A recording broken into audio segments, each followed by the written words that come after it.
A very good morning, everyone. So good to see you. Yes, I'm one of the church leaders here at Ebenezer Church, and got an interesting question for you right at the very start. And it's simply this: is it too early to mention Christmas? Goodness, there's some reaction.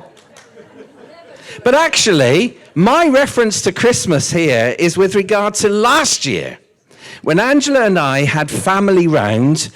And just for fun, we tried out a taste test. I don't know if you've ever done this.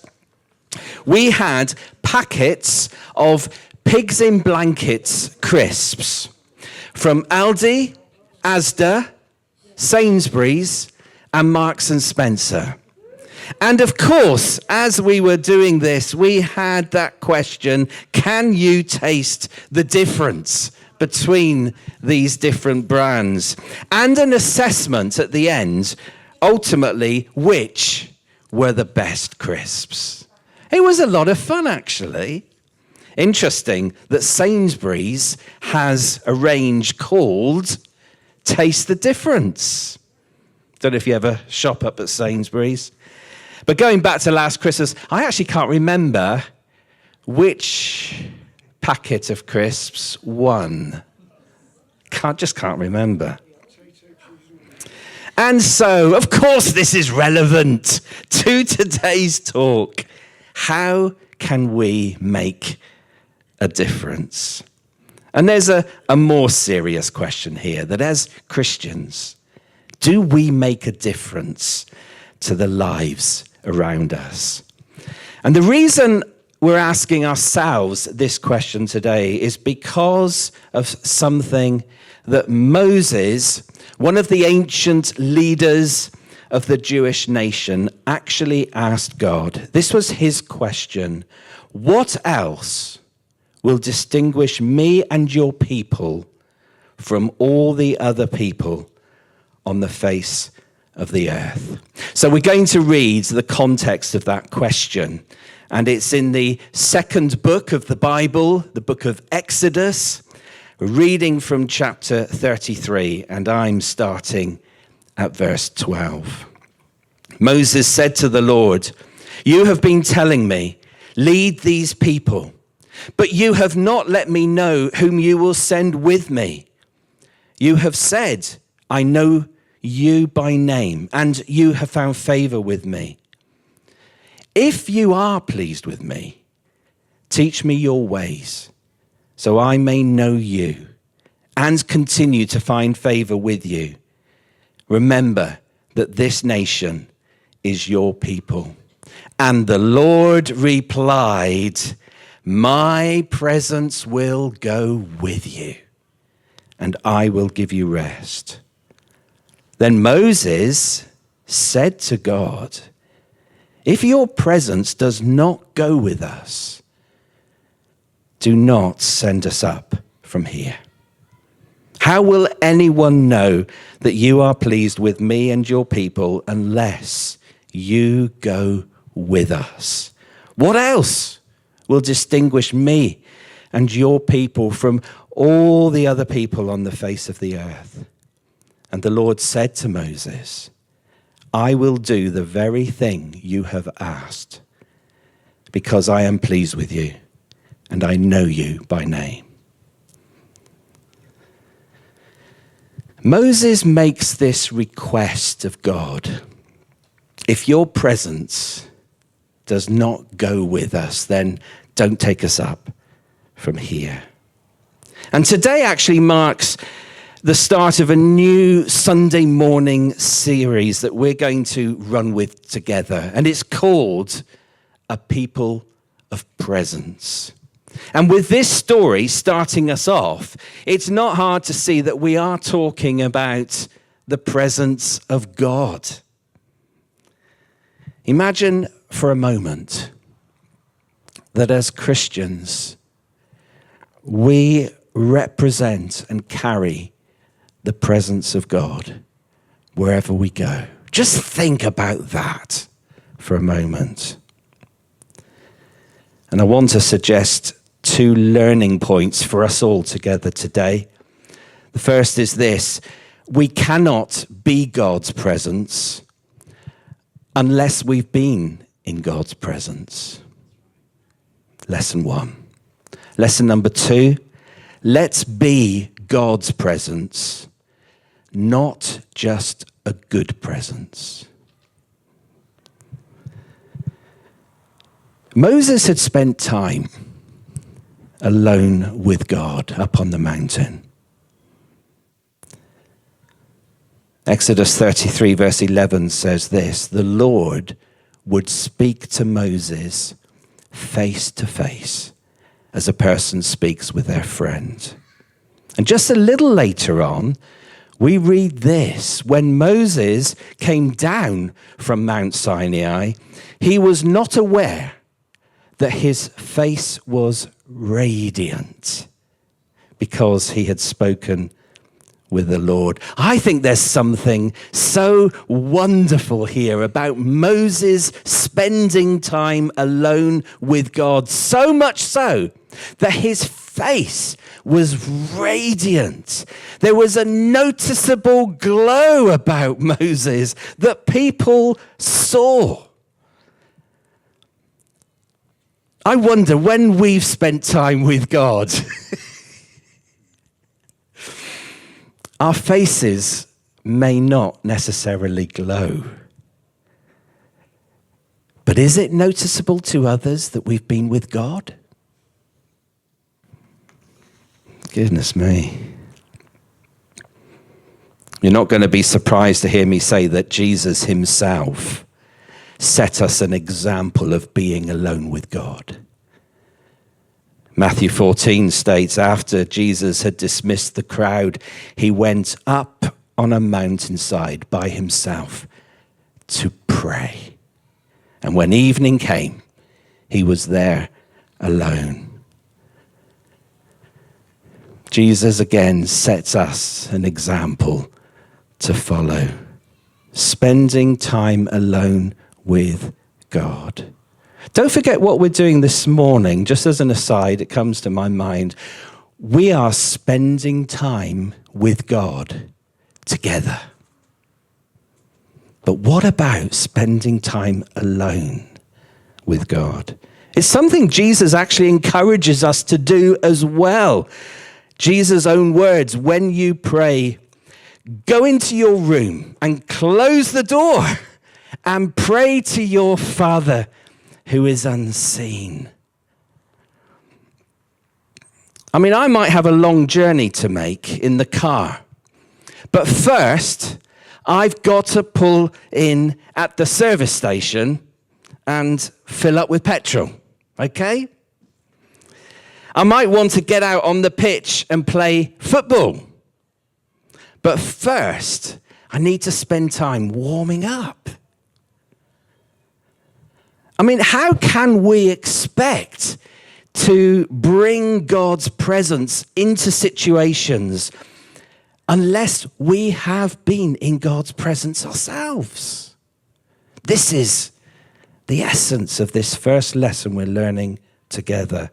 How can we expect to make a real difference unless we carry God's presence with us?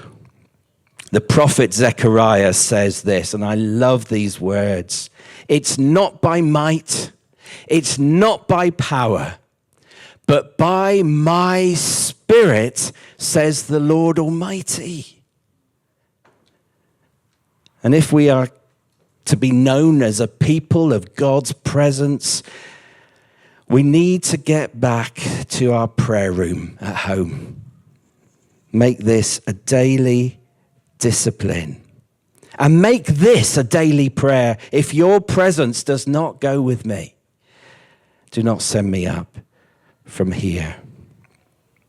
And I feel, as an echo of this, I love it that as a church, we twice a year set a room aside and make it a room of prayer.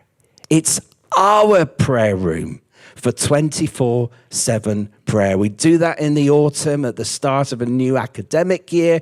We do it in January or February at the start of a new calendar year, and I love that.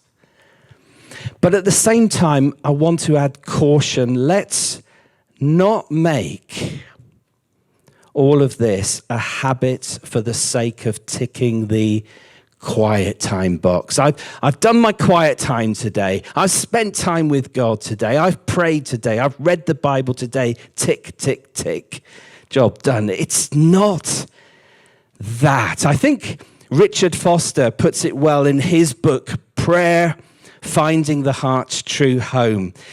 He says this: it is a pitfall to view disciplines as virtuous in themselves. In and of themselves, the disciplines have no virtue. They possess no righteousness. They contain no rectitude. The disciplines place us before God. They do not give us brownie points with God. Hey, do we understand that? You might feel, and you might be responding in your hearts already, look, to set aside 30 minutes in the morning and read the Bible and pray and dwell in God's presence is just unrealistic. So I'm asking you this. Have you got just 5 minutes to give to God at the start of the day?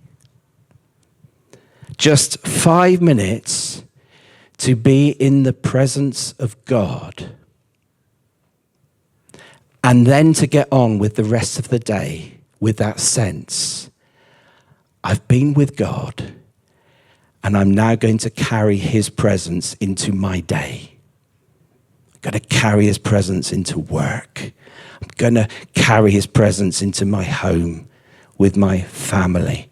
I'm going to carry his presence when I'm with my friends, when I'm having fun, when I'm playing hockey, when I'm singing karaoke. I'm going to carry something of God's presence into this day. Why? Simply because I've been in his presence. Oh, I love this thought. Sounds a bit scary, maybe a bit awesome. Definitely that. Goodness, can we really expect to be carrying God's presence? And I'm just saying, look, you may not be the person who gets up at 5 o'clock in the morning and spends an hour reading the Bible. Oh, is this just an unfair assumption? Have we all got just 5 minutes to spend time alone with God before the day gets started? Dom Chapman, he was a Benedictine monk. He put it simply like this: pray as you can, not as you can't. So go with what you can do. Don't pressurize yourself with what you can't do. 5 minutes, just 5 minutes before the day gets started. Look, at home, I know this is going to sound really corny. I have a prayer chair. And here it is. This is where I sit in the morning to pray and to read the Bible. Now, please don't start thinking, I'm just saying this as an example, please don't start thinking, oh, look at Holy Derek there doing his daily devotions. Because, can I say honestly, to my shame, some days I don't sit in that chair.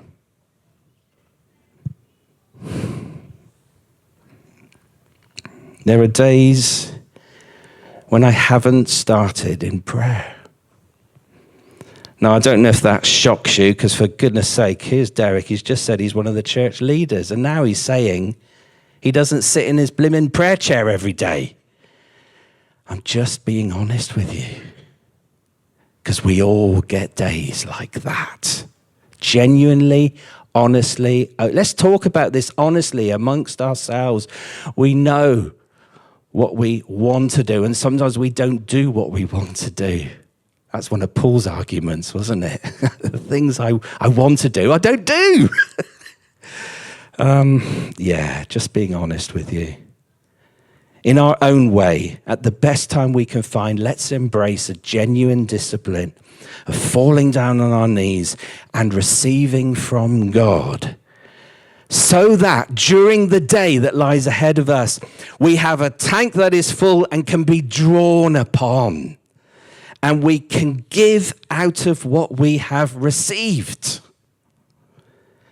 We become the presence of God because we have been in the presence of God. I want to say this. Of course, it is true that God is with us anyway. Let's understand that.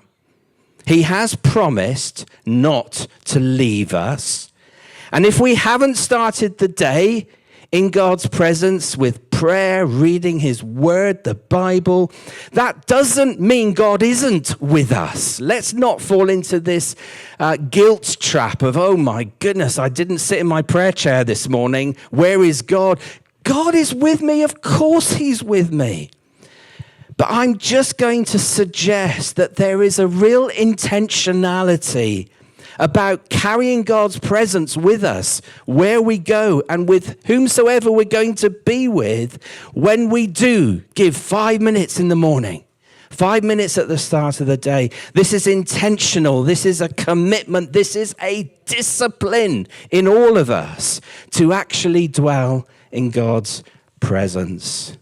So, we're learning this together. I'm learning it, not just me preaching it. We're learning this together. We cannot be God's presence unless we've been in his presence. Let's carry that with us today. What do you think about the second learning point? Let's not just be a good presence, but let's be God's presence. A.W. Tozer, he's an author and theologian. He puts it in a different way. He wrote this: if the Holy Spirit was withdrawn from the church today, 95% of what we do would go on, and no one would know the difference. If the Holy Spirit has been withdrawn from the New Testament church, 95% of what they did would stop, and everybody would know the difference. Sounds a bit harsh, doesn't it? To be honest. And yet there's some truth in this, I think. And now I'm speaking to us together. Ebenezer Church, are we known for our good works or for the presence of God? Now, I've been finding that quite a challenging question in my own heart. I mean, is this true of us as a church? Matthew 5, let your light shine before everyone, that they may see your good deeds and praise your Father in heaven. And I guess it's an interesting point whether people actually in general engage with the many activities we do as a church, and then they attribute what we do to God. Or do they just think we're nice people? Kind, generous, helpful, thoughtful, caring. The summary that is included with this new series, if you've had the update email, can't remember if it was this past week or the week before, giving you this teaching series, it asks a question: are we living lives full of God, or are we just trying to be nice people? To kind of make a little difference there. Now, these are really challenging questions of us as individuals, but also collectively of us as a church. But we know there are lots of good organizations and charities around us that do a lot of what we do. They enable community. They bring people together. They share foods. They offer friendship. They provide for specific needs. So, what's the difference?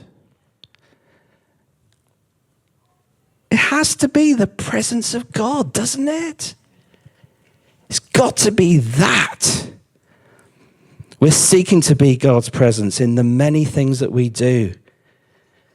And we're trying to point people to Jesus. We offer to pray for people, to pray with them, to pray for them, to bring their needs before God. We're trying to make that difference of bringing God's presence into the situation. It's good to challenge ourselves. And I guess to myself, definitely to all leaders here at Ebenezer Church of the various activities and events we run at Ebby, we have to present this same question that Moses asked. Are we being just a good presence, or are we being God's presence as well? Or more precisely, in the words of Moses, what else will distinguish me and your people, God, from all the other people on the face of the earth? So I found this really challenging because I think as a church we do wonderful things and we've got to keep that up. We do. We've got to love the people of our community. We need to invite them in to be with us, to spend time with us. But I wonder every step of the way, when do we say, now I want to be God's presence in that person's life and make that kind of difference? So, tough challenges, aren't they, to be honest? I think the challenge is a good one for us to present ourselves with, but I want also to add, now this is the caveat. This is the yes, but. I think lots of preachers from this platform will say, you know, this, and this. This is my 3 points today, and these are good things for us to pick up and run with. And we all know, we want to say yes, yes, yes. But sometimes we really want to say yes, but. And there is a yes, but here. There might be people here, and I don't know, who are feeling, look, I've heard what you've said, Derek, but actually, I'm not in a great place right now to even try and be God's presence for other people. This is one of those times when we say, yes, I get that, I hear you, but. And maybe we all have times like that, don't we? And I think we need to go gently. And we need to be kind to ourselves. There will be moments when we just need to experience the presence of God and his rest for ourselves. Genuinely, I'm saying that. I mean, the Lord replied, my presence will go with you and I will give you rest. I know there might have been something specific around that to Moses and to the nation, we can read more into that for ourselves, to be enjoying God's presence with us, but to be experiencing rest that he gives us. Because we're just in that place right now. I can't be God's presence out there in the world just now. And I think we all share in that. This is the yes, but. Now, this is what I find lovely. The word presence literally means face. God was literally saying, we're going right to the original language in which the Bible was written here. He literally said, my face will go with you. My presence will go with you. This is lovely. In seeking God's presence, we are seeking his face. The psalmist, Psalm 105, says this: look to the Lord and his strength. Seek his face always, or seek his presence. The word face in this psalm is exactly the same word for presence. When God said to Moses, my presence will go with you. And this is the very same word when I mentioned earlier, the Lord would speak to Moses face to face.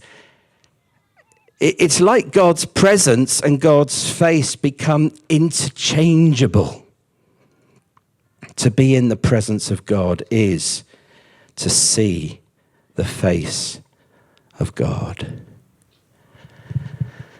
Now, I know my talk has brought quite a challenge to us.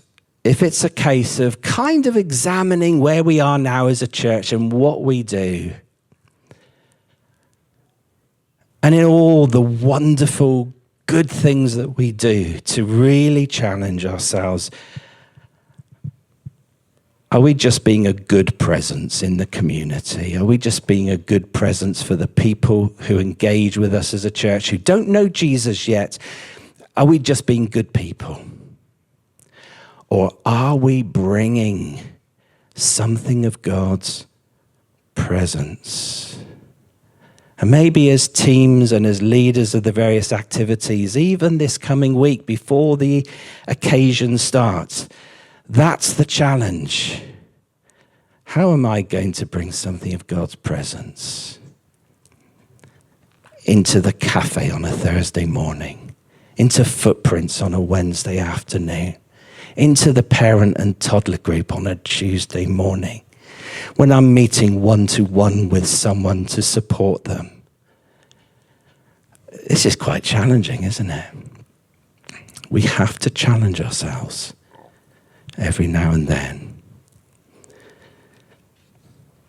We're going to spend some time sharing communion together now. But before we do that, I want to speak out a blessing upon us. The blessing of God's face. The blessing of God's presence. You've heard these words, I think, many times. Numbers chapter 6. The Lord bless you and keep you. The Lord make his face shine upon you and be gracious to you. The Lord turn his face toward you and give you peace.